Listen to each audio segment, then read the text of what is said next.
morning, everybody. I see that we have about 17 participants and maybe a couple more that are going to be joining. So let me give people just a second for everybody to connect.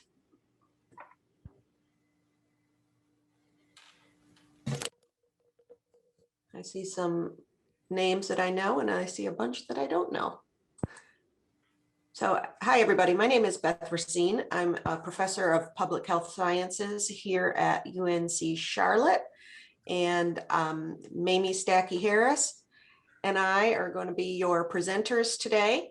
Let me just give you a little bit of background on how this session is going to work. We're going to both present, and at some point during the presentation, we're going to stop and have a discussion session because we want to hear your feedback. And then we'll continue the presentation. And then after we're done presenting, we're going to put you all to work. So we're going to do some breakout sessions. And for one of the purposes of the AFI Nexus Day is to come up with some ideas, because a lot of you are probably working directly on these issues or have worked in other areas that are similar to this that can really help provide us with some answers to some of this pressing problem of food insecurity. So I want you to put on your thinking hats as you listen to our presentation. During the breakout time, we're going to ask you to think about the people that need to be part of our conversation around food insecurity who are currently not involved, who probably should be. We also need you to think about kind of how our current processes of kind of how our systems work, how our food assistance works, how our grocery store systems work, how our school meals work, how those processes need to be edited or could be edited to address the problem, or how if we need to come up with something brand new, like a new product. So it's going to be organized when we do our breakout sessions as people, so new people that need to be engaged, processes, how we need to change the current processes to make things better, or our products. Do we need something new? Do we need to kind of swipe what we have and come up with some other way to get food, healthy food to people? Okay, so I'd just like you to take notes while we're presenting, because I think it'll just make the breakout session time more efficient. Okay, so at this point, I'm going to turn the presentation over to Mamie, and she is going to start the presentation. And before I do that, actually, I need to share my screen so that you can see the PowerPoint. Hold on a minute. All right. Let me make this bigger. Let me get the slideshow to start. Okay, I assume everybody can see that. And if not, please let me know. Mamie, please take it away.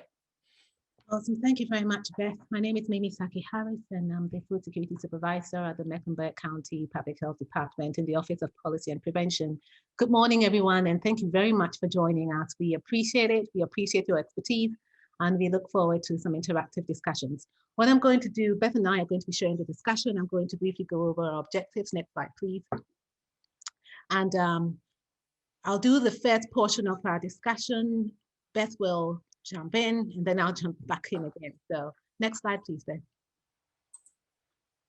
So the goals of our this particular presentation is to define food security, to give the general overview of the local food security data for the Charlotte area, hone in on some of the COVID-19 food security impacts, and then also look at some current efforts that the county is doing. There are quite a few efforts, so we'll kind of go through pretty quickly those efforts. And the goal is just to give you a broad sense of what's happening. So as you work on or you think through what those 3 Ps are, the products, the processes, and the people, you kind of get a sense of what's generally happening. This is no way an exhaustive list, but it just gives you a good sense. And then that's where we'll be doing that next step. So that next step is that's really doing that interactive discussion. Next slide, please. All right, so before I jump into food security, what I wanted to do was just kind of touch a little bit on what Dr. Telfer had mentioned, the social determinants of health. Our discussions are going to be really based in this. Food security cannot be viewed as an independent entity. It is worked within the social determinants of health. And the definition we see here, it's one which is extremely encompassing by the World Health Organization. And it talks about how these are the conditions, that's the social determinants of health, where people live, are born and grow. And not just that, but it's shaped by the distribution of power, wealth, and resources which are around that at the local, global, and national level. So what you see on the right-hand side is a socio-ecological model that's at the right bottom, figure 1. And we use these socio-ecological models when we talk about the social determinants of health to see how that overlays from the individual level all the way down to community. And in this sense, that community level is also including things like the policy environment, where those policies are made, which actually hone down onto the individual and in that interpersonal and community level. So it's really important that as we think of food security, we think about it across that sector. And the social determinants of health icon, which is right on the top, that's the Healthy People 2030, tries to do some aspect of that, where it shows the person in the center and it shows the different conditions around which impacts that individual, the economic, social structures, education, and all these things are extremely interconnected. And it's within this complex array of systems that we see food security undercutting all of that and cross-cutting it. Food security thereby is extremely complex, and I want you to think about that as we're working through this. Next slide, please. So what is food security? A simplistic definition is what I have over here, which talks about a household's ability to access nutritious foods and to contribute to an active, healthy life. This in no way justifies what food security actually is. And there's a more encompassing definition, which I would like to use for our purposes. Next slide, please. Within food security, as I mentioned, the social determinants of health, we have things like racial disparities working. So as I work through this definition of food security, what I want you to be thinking about is things like equity, things like disparity, things like equality. Also thinking of racial equity in the context of food security. And when we say that, we're talking about a condition where racial equity with food security is a condition that would be achieved if one's racial identity no longer predicted the opportunities and barriers that the person experiences. And in terms of hunger, that would be achieved if one's racial identity no longer predicted that person's risk of experiencing hunger. So within that context, we'll talk about food security. It exists when all people at all times have physical and economic access to sufficient, safe, and nutritious food that meets their dietary needs and food preferences. This is the World Food Summit definition of that. And as you can see, this is extremely highfalutin definition. It says all people at all times have access that is sufficient and safe to nutritious foods. And this is broken down into 4 key elements: the physical availability of food, the economic access, therefore the resources to get that food, the ability to utilize that food once you get it, and then the stability of all these 3 things. In other words, we have to have these three things consistently present for an individual at any point in time to be food secure. And that is the goal that we are aspiring to get when we talk about food security and what the globally we are looking at when we talk about zero hunger and the sustainable development goals. So next slide, please. This slide breaks down those 4 parameters of food security I mentioned: the availability, access, utilization, and stability. And I'll briefly mention that and explain what those mean. So the availability is that supply side, how we bring food from the source to our communities. And we saw that with COVID-19, how that totally exacerbated that system. We saw food rotting on farms. We saw people having to grind down food on their in their farms. We saw locations where people did not have access to food. In other words, we couldn't even move the food around. And that's where that physical availability comes in. How do we move food from one source to the other? And then we have the access. This is the resources. How can an individual, once we bring food to your community, are you able to access that food? And it's in this context where we talk about things like food deserts, we talk about economic stability, we talk about market prices, because an individual may not be able to access that food once it actually comes to their neighborhood, if they even have access to that food, and ability to even get to that food within their neighborhood. I won't go into the definition of food deserts. I'm quite sure many of you in this particular workshop are familiar with that. And then utilization is once we get that food, how are we able to utilize that within our bodies? And therein lies those disparities again. What is that health status of the individual once they get that food? How equitable is that, so that once they get the food, they are able to utilize it in the way that it should? And can they even choose foods that are preferable to their cultures? And finally, the stability, as I mentioned, is having all those three things consistently available for us to talk about food security. And as you're thinking of the ideas and processes, the 3Ps, I want you to really be thinking about these four structures, because that underpins what food security really is. Next slide, please. So over here, we talk a little bit of some of the data. So we have on the left side the definitions on food security through insecurity as by the US Department of Agriculture. The food secure situation is where there's no problems accessing food. And then the very low food security all the way at the bottom is where one or more household members have reduced eating habits and patterns and totally disrupted due to resources and ability to directly access food. So we have that scale. And then within that, we look across the nation for North Carolina and Mecklenburg County, just to give you a sense of where are we. Nationally, these are statistics from 2019, actually, the end of 2019, pooled around 2018. And it was 88.9% households were nationally found to be food insecure. And when we look at Mecklenburg, we see that that is actually lower than that national average at that time. Let's just remember pre-COVID.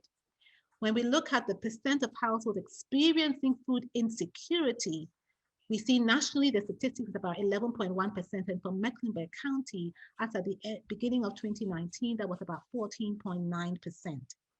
We know these numbers have completely changed with COVID-19, with over 40% of the nation slipping into food insecurity. Next slide, please. So we compare ourselves to other counties. Where is Mecklenburg County? And we highlighted in red. For the counties in North Carolina, we see we kind of fall around that median, right? About 15%. Again, these are pre-COVID numbers. But Mecklenburg County is the most populous county. So 15% in Mecklenburg County in sheer numbers is completely different from what you might see in Gaston County or in other counties with the most populous. So we do have a grave condition right here in Mecklenburg County, food insecurity and hidden hunger. And it's within this context that we see COVID-19 also rearing its head. I'm going to stop at this point and hand over to Beth. I believe the next slide is Beth, and she's going to talk a little bit about how that whole context comes to bear.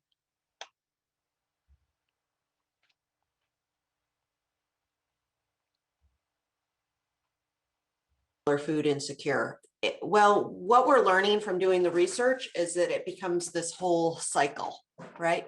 People might feel like they don't have the food that they want. They might have the food, and this is actually an area of concern, right? People might have calories, but that doesn't mean that they necessarily have good nutrition. So if we start at the top of this circle, people might feel insecure. And then that might make them stressed. And if they feel stressed, then they might eat, right? Because eating is a very kind of socially acceptable coping strategy. We would prefer people overeat than lean on alcohol or drugs, right?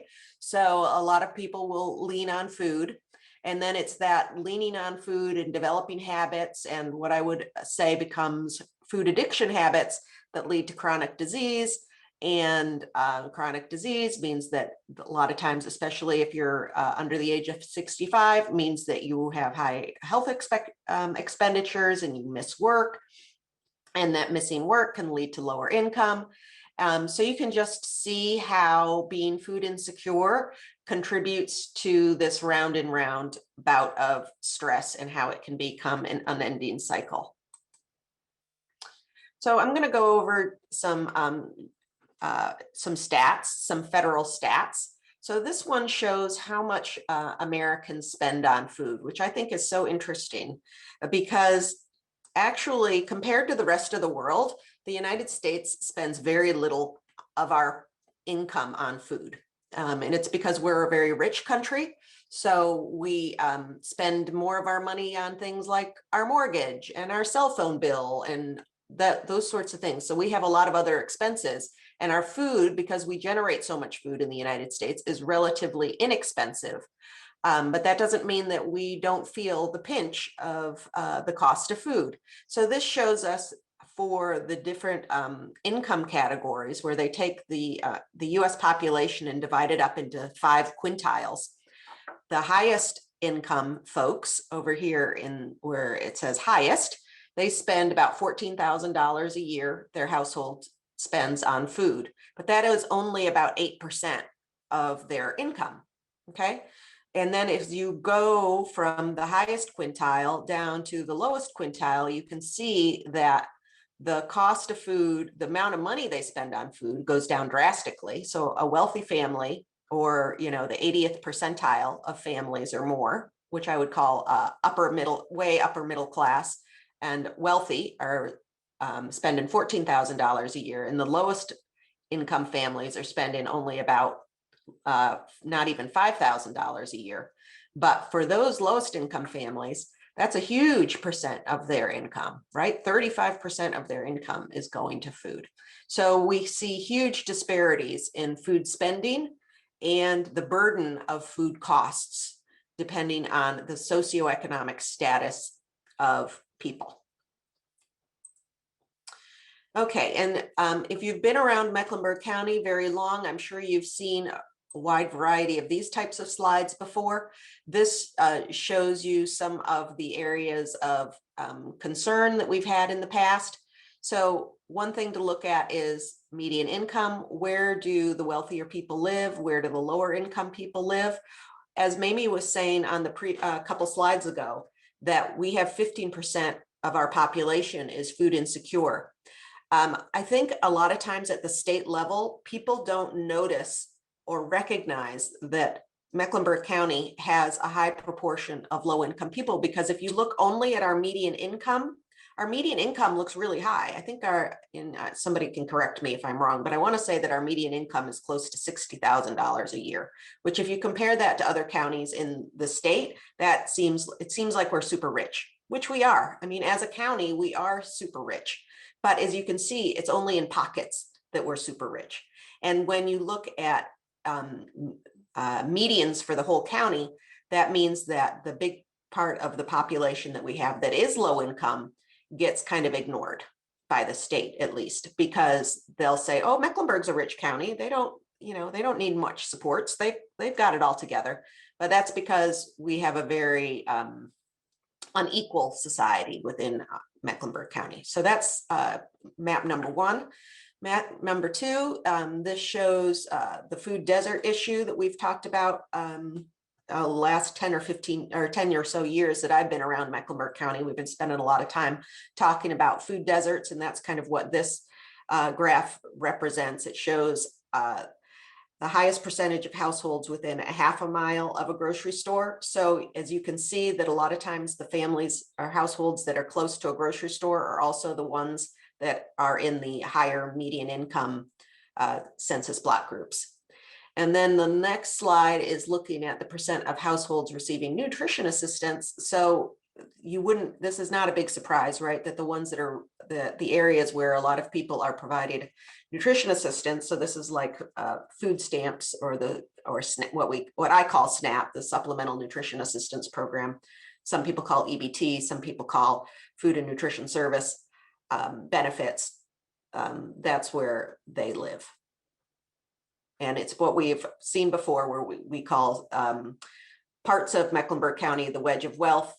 And that's where the wealthy people tend to live. And then the crescent of need, which is where a lot of the lower income people live.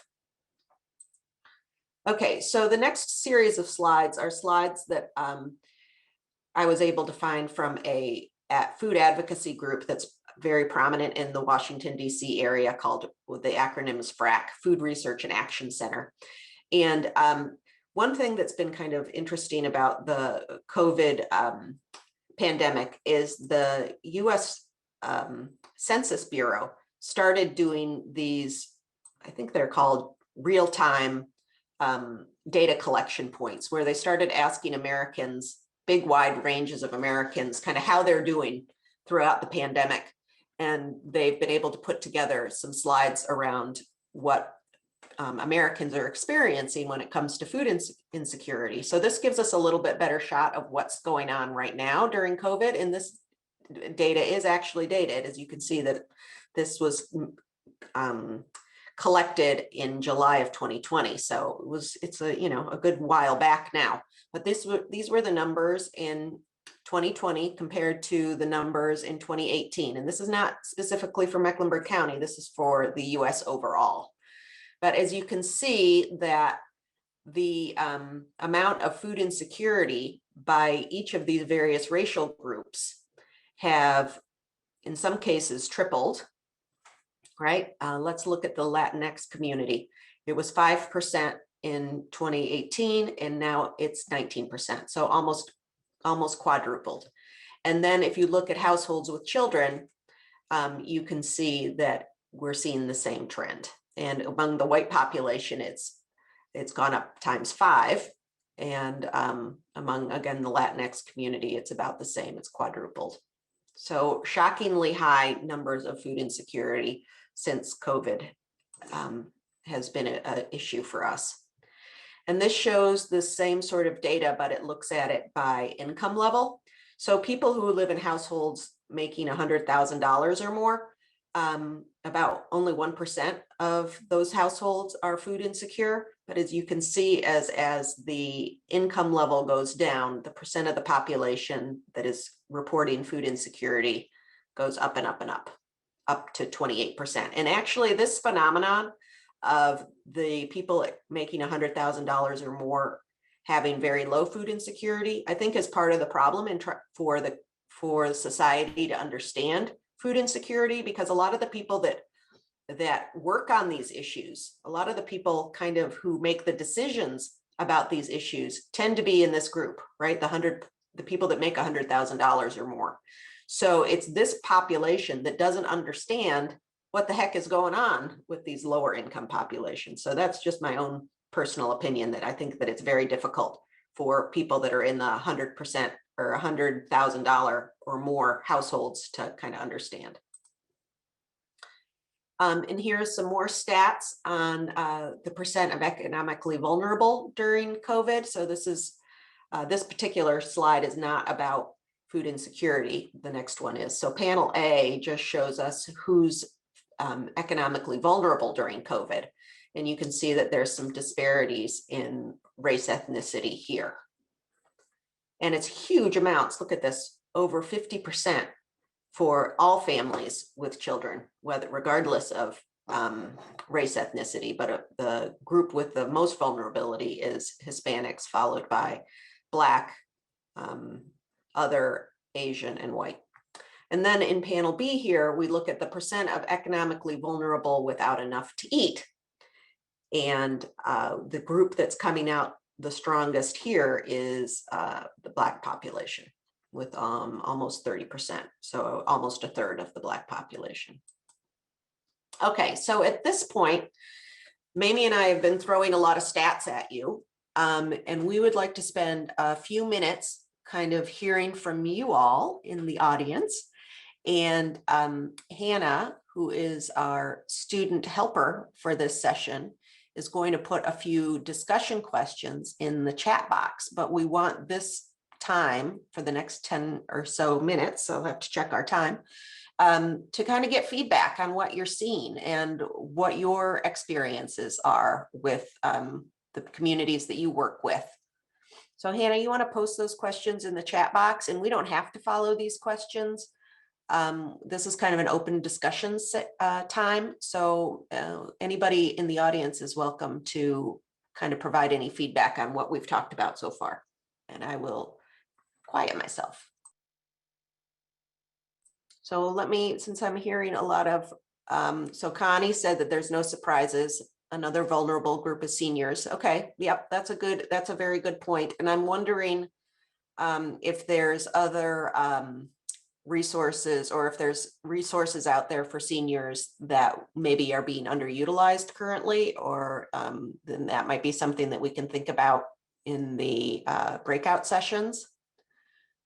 How about this question of for the rates of food security, if they don't surprise you, what are you think are the challenges other than the funds, really, right? Because of course you need money, but what are the challenges to reach food insecurity, or to challenges to food insecurity other than just money?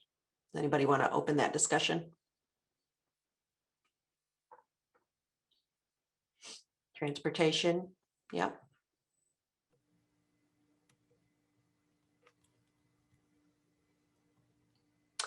Okay, Carol, Carlo, the awareness of the FNS program, I think that is so important. So I don't know if you can speak to that, like how right now do people find out about FNS, and is there a good outreach campaigns go on?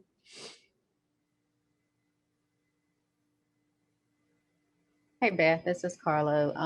Yeah, and I was kind of saving that discussion for our breakout session. Okay, I really wanted to kind of talk through maybe some recommendations and some thoughts and ideas that I have about that. great. I know that there's some funding sources for that, building that awareness, but I know that's other funding. It's like there's some funding sources that say, yes, you can use the money to do outreach, and others that don't. Right. Yeah. Okay. Bus lines, access to bus lines, living near grocery stores. Yes. Okay. Thank you for that feedback. Then there was another question that in my own research, when I look at food spending, because I do a little bit of work in kind of food economics, like if somebody has a certain amount of money, how much are they spending it on food, and where are they going to purchase their food? So I'm just curious, and again, you guys can think about it more in your breakout sessions, but when I showed you the amount of money that people spend on food, regardless of their income, at least half of that money goes to food away from home. So takeout, restaurants, eating at the workplace, stuff like that. And I'm wondering if people have any thoughts about that, because that's changed a lot in the last 30 years. It used to be that almost everybody ate at home, and it would be only maybe 10% of their food budget would go to food away from home. But now that is 51%.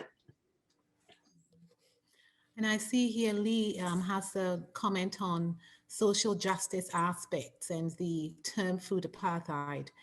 You're right, Lee, that's a term that individuals are believing we should perhaps use for food deserts, because the word food deserts gives that connotation that there is some deprivation of food for whatever general social and structural and environmental habits is not naturally, it's naturally occurs, right? That's what we think of at a desert, like a natural occurrence. But we know these are strategic and carefully done.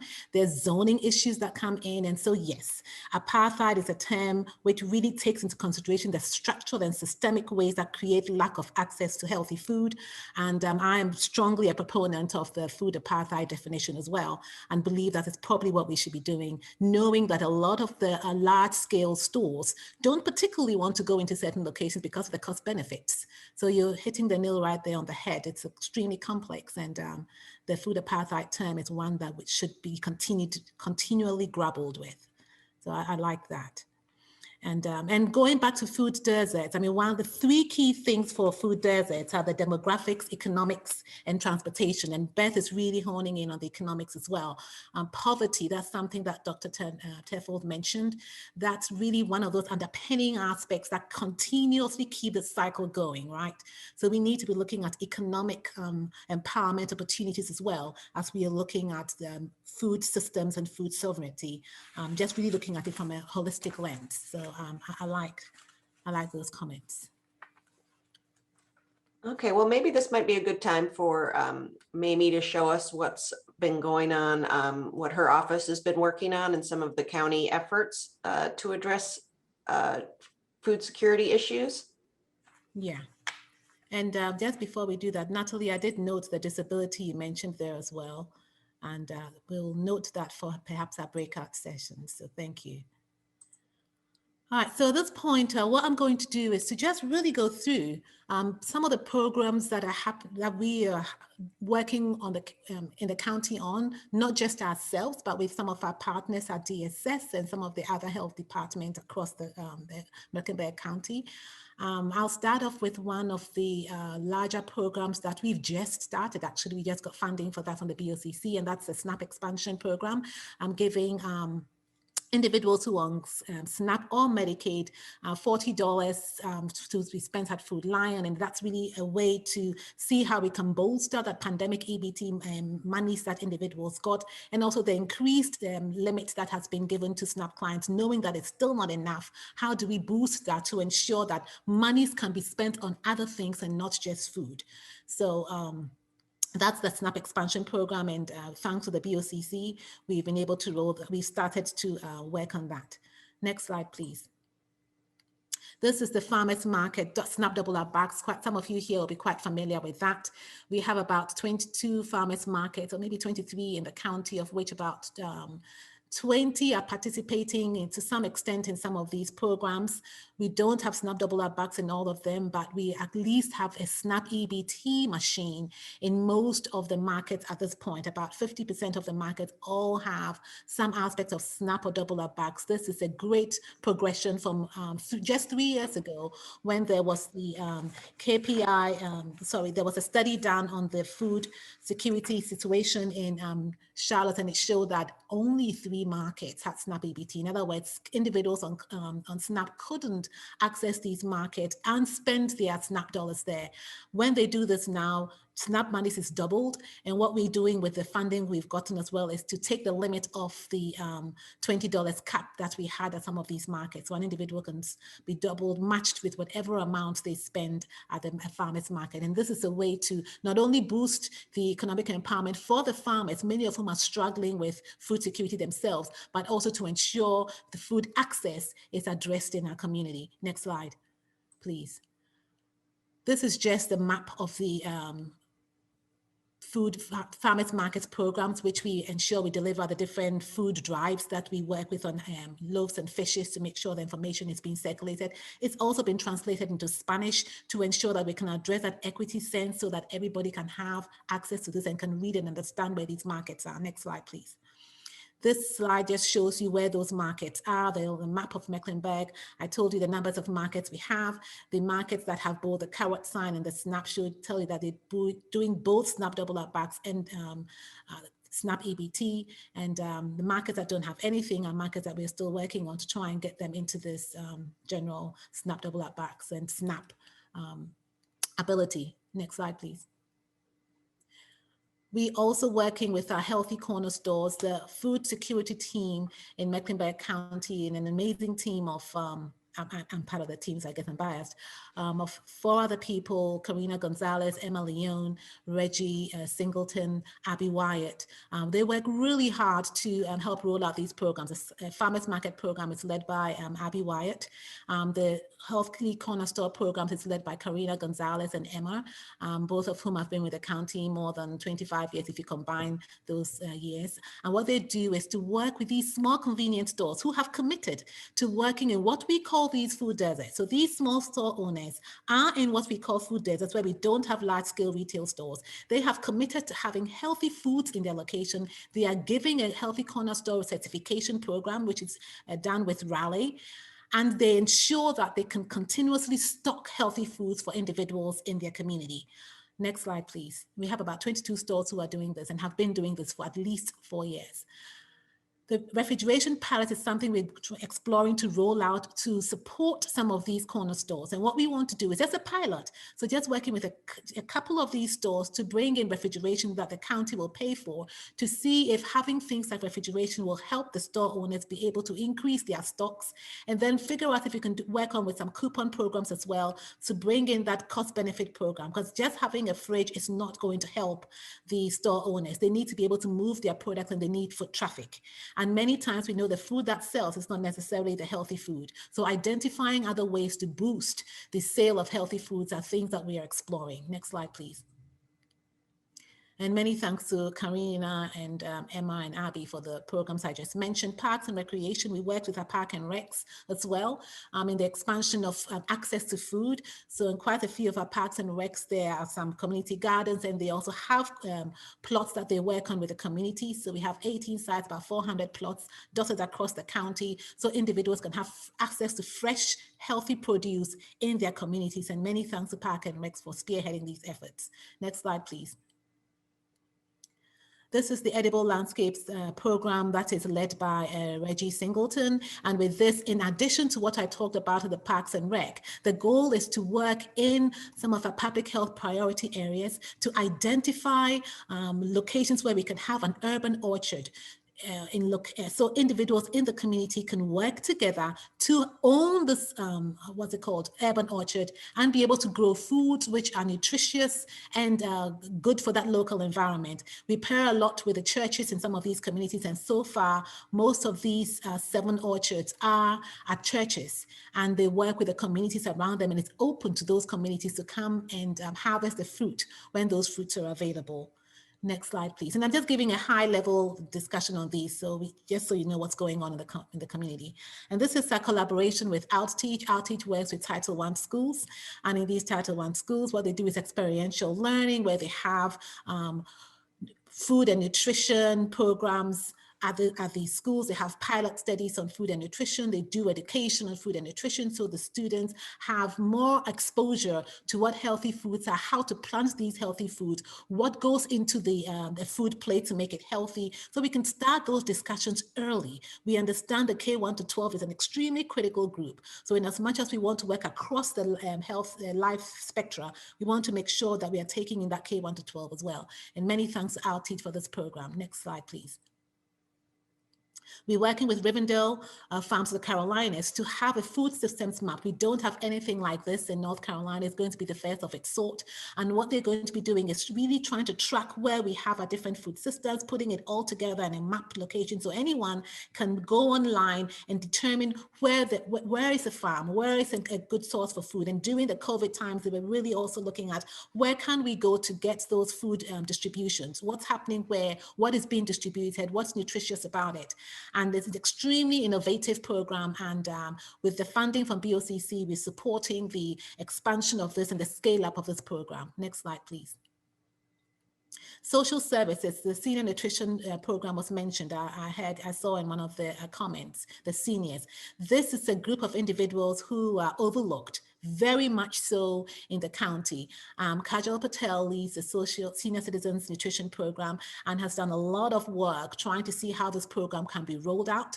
Most people may be familiar with the Meals on Wheels. That's probably what is typically known as the Service for Adults Transportation.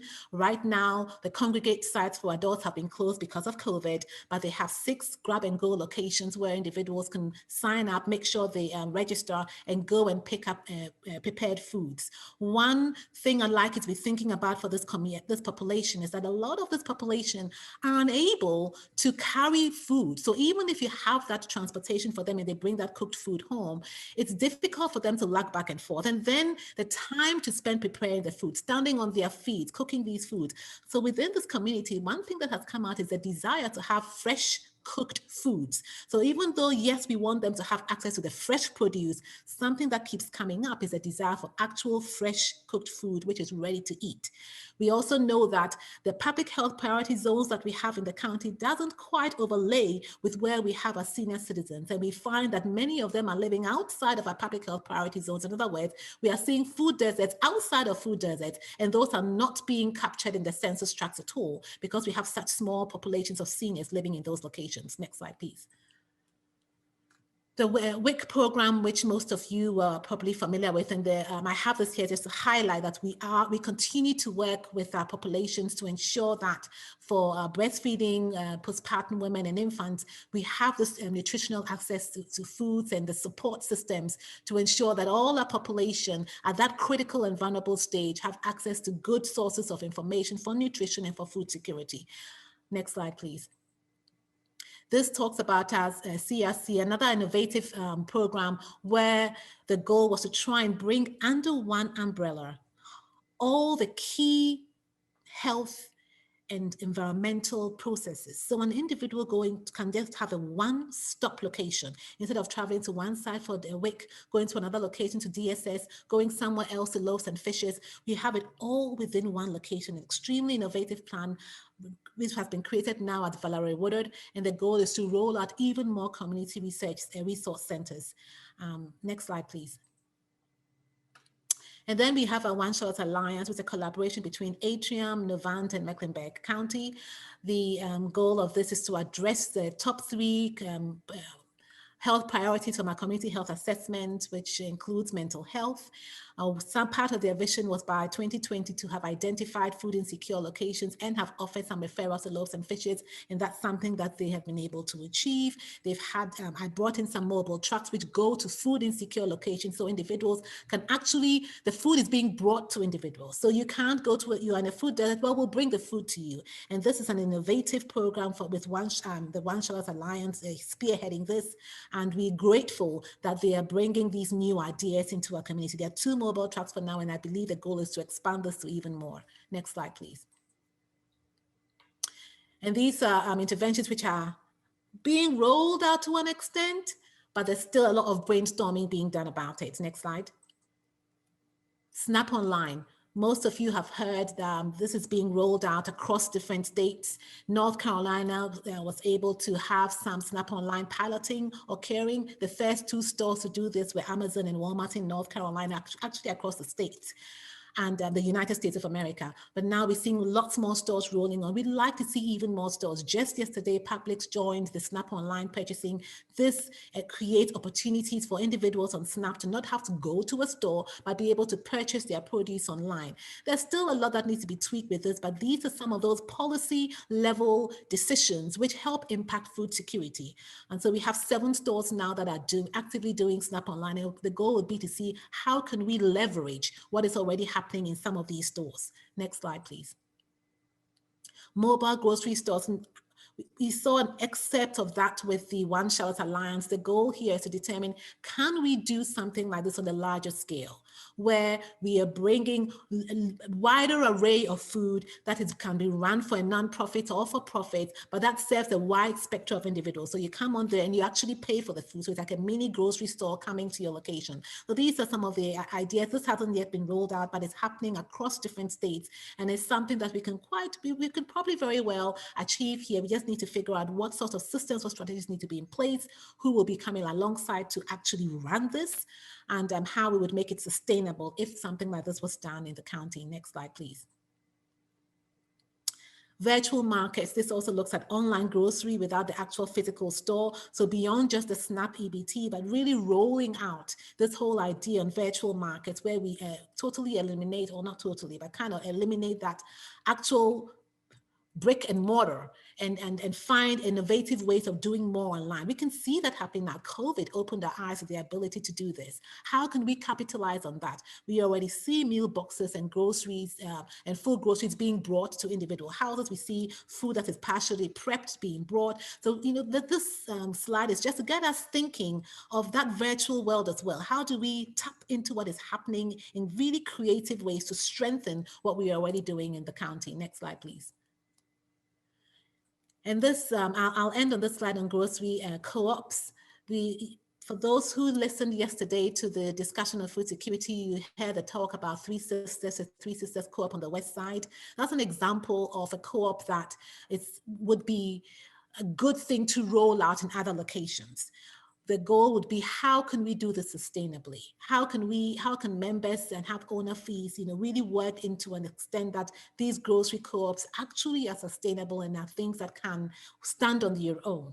But these are some of the ideas on really expanding food security, looking beyond just a brick and mortar, or if it's a brick and mortar, other ways to do this in a way that the community is engaged and it fulfills the need of those unique communities. Next slide, please. This last slide is just really pulling together all the discussions Beth and I have had. In this slide, we have different levels of the kind of what we call the social conceptual model on food security. So we have the baseline, the fundamental level where we see what's happening at the basic food security level in homes. Before COVID, we knew there were economic disparities at the structural context, there were health disparities, and we had a fragile food system. What happened with COVID? It totally exacerbated the healthcare system. And you know, this is not uncommon to pandemics. Pandemics and viruses, they kill in 3 ways. So that's a general pandemic. The virus itself will kill. It breaks down economic structures, and it also breaks down health infrastructure. And once you have all those 3 things coming into play, we can totally decimate any context. And that's exactly what we saw rolling out in North Carolina and across the United States and globally. There was an economic crisis. We saw the social distancing bringing about livelihood loss. We saw increased demands for food aid. We saw the healthcare system extremely stressed. In some countries, that was completely crippled. And then we also see at the household level that, you know, individuals, because of all these factors, households under stress, behavioral changes, mental health issues, general food insecurity, and then chronic health outcomes because of this overlay. And this is compounding what was already in a pretty fragile system in many of our food insecure locations, which have been further exacerbated by COVID. So, and this hasn't changed. Yes, we are rolling out vaccinations, but yes, we still have contexts and communities where the impacts of COVID-19 are still very present and we believe going to be long lasting. How, as we talk about food security, can we address some of these in those very critical neighborhoods where we already know food insecurity is an extremely pertinent issue? Not just food insecurity. Remember, I talked about the social determinants of health. We're looking at housing aspects as well. We're looking at transportation. We're looking at air pollution in many of these lower income locations where we have a lot of hog farming occurring right here in North Carolina. So compounding all these factors, how do we really start to tease apart working on just one aspect, the food security, knowing that it's cross-cutting and hinges on the general health that an individual can have and the ability to access good healthcare systems. So I'm going to stop there and we'll open up for actual discussions. Any questions?